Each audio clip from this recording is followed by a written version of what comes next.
नैमिषारण्य भारतीय धर्म और संस्कृति का केंद्र है, पर वह रेल व वायुयान संपर्क से पूरी तरह कटा है। सड़क है तो वह 4 लेन नहीं है, जबकि आजकल के फास्ट ट्रैफिक प्रकटन विकास के लिए 4 लेन सड़क एक आवश्यकता है। नैमिषारण्य के समुचित विकास के लिए उसे रेल 4 लेन सड़क से जोड़ने हेतु अजयपाल सिंह सोमवंशी ने अपने संगठन नैमिषारण्य मथुरा रेल जोड़ो अभियान समिति के माध्यम से आवाज उठाई है। प्रस्तुत है श्री सोमवंशी से इस संबंध में वार्ता। नमस्कार, आप देख रहे हैं राष्ट्रीय प्रस्तावना और मैं हूं संजीव श्रीवास्तव। आज हमारे स्टूडियो में आए हैं श्री अजयपाल सिंह सोमवंशी जी, जो विश्व प्रसिद्ध तीर्थ नैमिषारण्य को भगवान श्री कृष्ण जी की नगरी मथुरा से सीधे रेलखंड से जोड़ने के लिए एक मुहिम चला रहे हैं। आज इसी मुद्दे पे एक विस्तृत चर्चा के लिए हमारे स्टूडियो में मौजूद हैं स्थानीय संपादक श्री दिनेश कुमार गर्ग जी। आगे की वार्ता आप हमारे स्थानीय संपादक श्री गर्ग जी और अजयपाल सोमवंशी जी के बीच सुनिए। नमस्कार।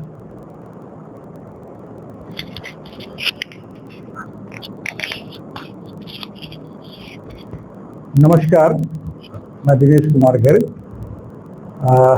ये उत्तर प्रदेश के लिए सौभाग्य की बात है कि जिन स्थितियों पर, जिन परिस्थितियों पर, जिस भूगोल खंड पर, जिस डेवलपमेंट पर हमारे राजनेताओं की निगाह नहीं जाती, उसके लिए कुछ स्वयंसेवक कार्यरत हैं।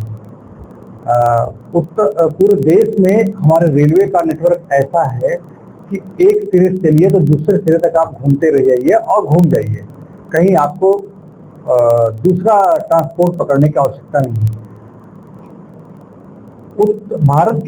भारत का मतलब है भारत के सभी धार्मिक सांस्कृतिक केंद्र, उनके बिना भारत की परिकल्पना अधूरी सी है। और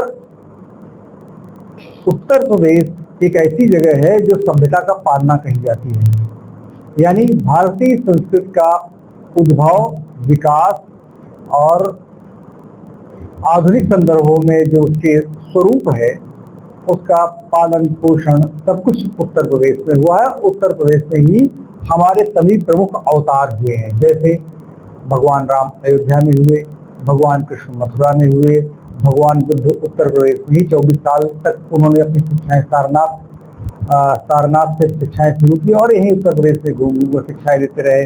भगवान महावीर भी यहाँ बहुत दिनों तक रहे हैं। तो उत्तर प्रदेश का एक विशेष महत्व है।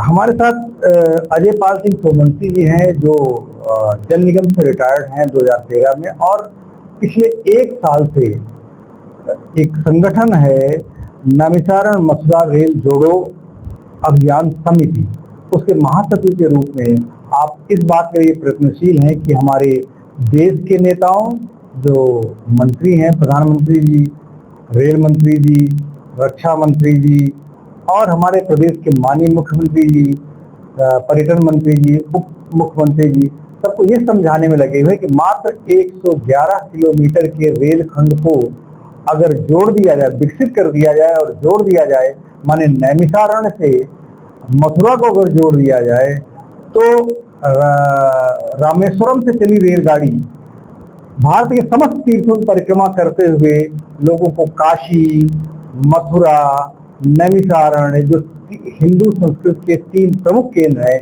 उनके भी दर्शन रेल से करा सकती है। तो आइए हम आपको अजयपाल सिंह सोमवंशी से मिलवाते हैं और उनसे हम पूछते हैं कि यह कैसे संभव होगा और उन्होंने अब तक क्या काम किया है। सोमवंशी जी नमस्कार।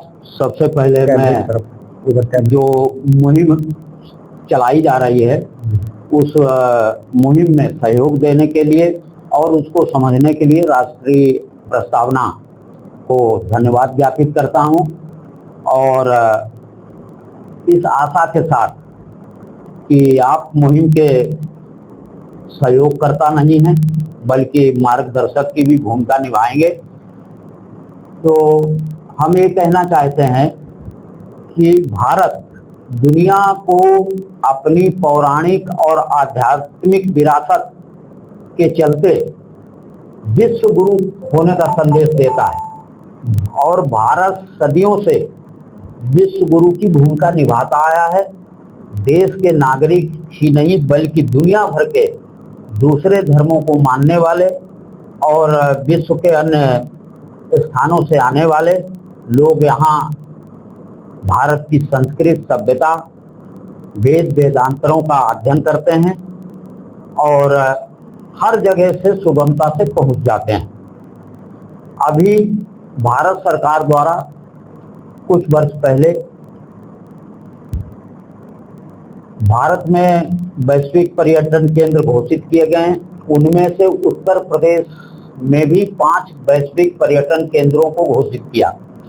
भारत सरकार द्वारा घोषित वैश्विक पर्यटन केंद्र के अंतर्गत हमारा काशी, जिसको वाराणसी भी कहते हैं, अयोध्या, प्रयागराज, मथुरा और नैमिषारण्य है।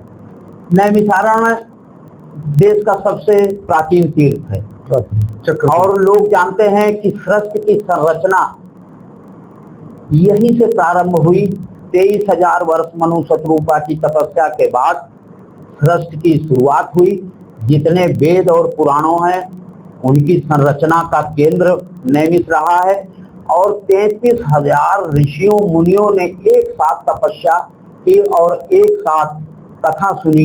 वो स्थान नैमिषारण्य है और ब्रह्मा जी द्वारा खोजा गया ऐसा स्थान है। जब ऋषियों मुनियों ने जाके उनसे प्रार्थना की कि ऐसा स्थान बताइए पृथ्वी पर जहां वो आसानी से तपस्या कर सकें और कथा सुन सकें, तो स्थान ब्रह्मा जी ने बताया और चक्र छोड़ा उसके लिए और कहा जहां एक चक्र विश्राम लेगा वही स्थान सर्वश्रेष्ठ है।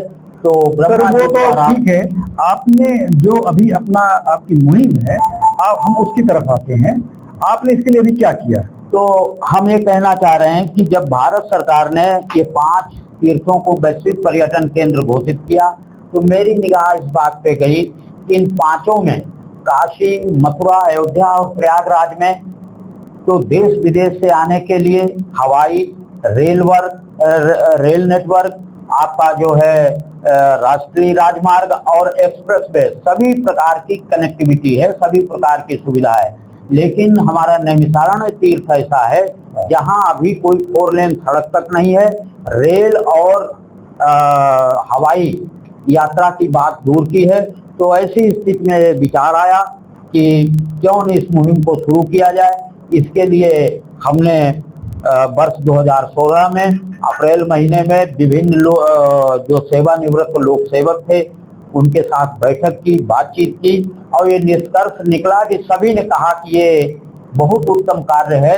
अगर ये सबसे प्राचीन तीर्थ हमारे उत्तर प्रदेश और देश के सारे तीर्थों से रेल नेटवर्क से जुड़ जाएगा तो यहाँ तीर्थयात्रियों और नागरिकों सबको आने की सुविधा होगी।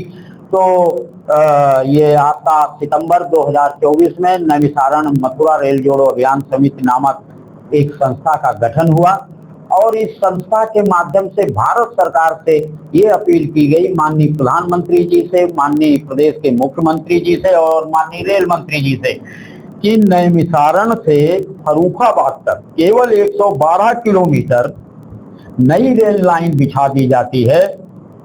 तो नैमिषारण्य से आपका अयोध्या, काशी, मथुरा, प्रयागराज सभी तीर्थ आपस में जुड़ जाएंगे और न केवल ये सभी तीर्थ जुड़ेंगे बल्कि भारत के पूर्वोत्तर राज्यों से आने वाले किसी भी तीर्थ स्थल से, किसी भी राज्य से, कामाख्या से, कलकत्ता से, पुरी से, ये सीधे गोरखपुर होकर रेलें आती हैं और गोरखपुर से बुरवल से कटते हुए सीधे सीतापुर नैमिषारण्य पहुंचेंगी, फर्रुखाबाद पहुंचेंगे, सीधे मथुरा पहुंच जाएंगी।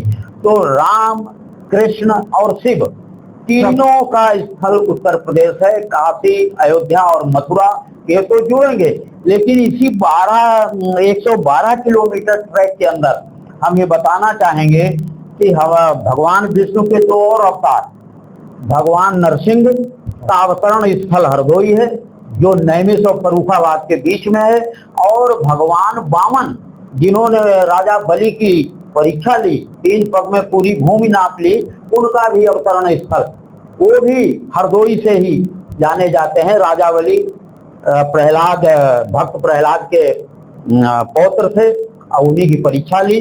तो न और फर्रुखाबाद के अंतर्गत भी हमारे कपिल मुनि का और भी जो है यहाँ से लेकर के बुरवल से लेकर के वहाँ जुड़ने पर फर्रुखाबाद तक ये सारे सीट्स कवर हो जाएंगे। और रेल को सबसे बड़ा ये फायदा है कि उसको हिंदुस्तान में पूर्वोत्तर राज्यों से लेके पश्चिम और मध्य भारत के जितने राज्य हैं एक नया गलियारा मिल जाएगा, नया गलियारा और नया बिजनेस मिलेगा, नया बिजनेस।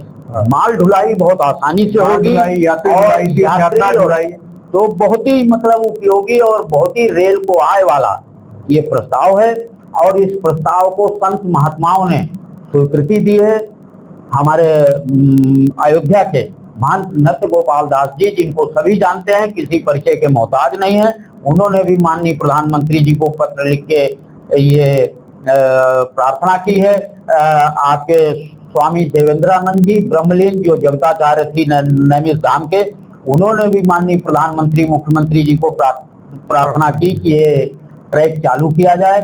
राजनीतिज्ञों में भी हमारे मथुरा की सांसद श्रीमती हेमा मालिनी जी ने, मथुरा के विधायक श्री श्रीकांत शर्मा जी ने, लखनऊ के एमएलसी श्री पवन सिंह जी ने, डॉक्टर दिनेश शर्मा माननीय सांसद जी ने, और तमाम स्वयं सेवी संस्थाएं हैं, पूर्व डिप्टी चीफ मिनिस्टर भी रहे, हाँ, ब्रजेश पाठक जी ने, तो इन सब वो तो मौजूदा है, हम मौजूदा हैं, उन्होंने भी, इन सब लोगों ने मांग की है रेलवे मंत्रालय से कि आप इसको जो, और आम नागरिकों ने भी 2500 आम नागरिकों ने माननीय प्रधानमंत्री जी को फरियाद की है पत्र लिखकर कि इसको चालू किया जाए।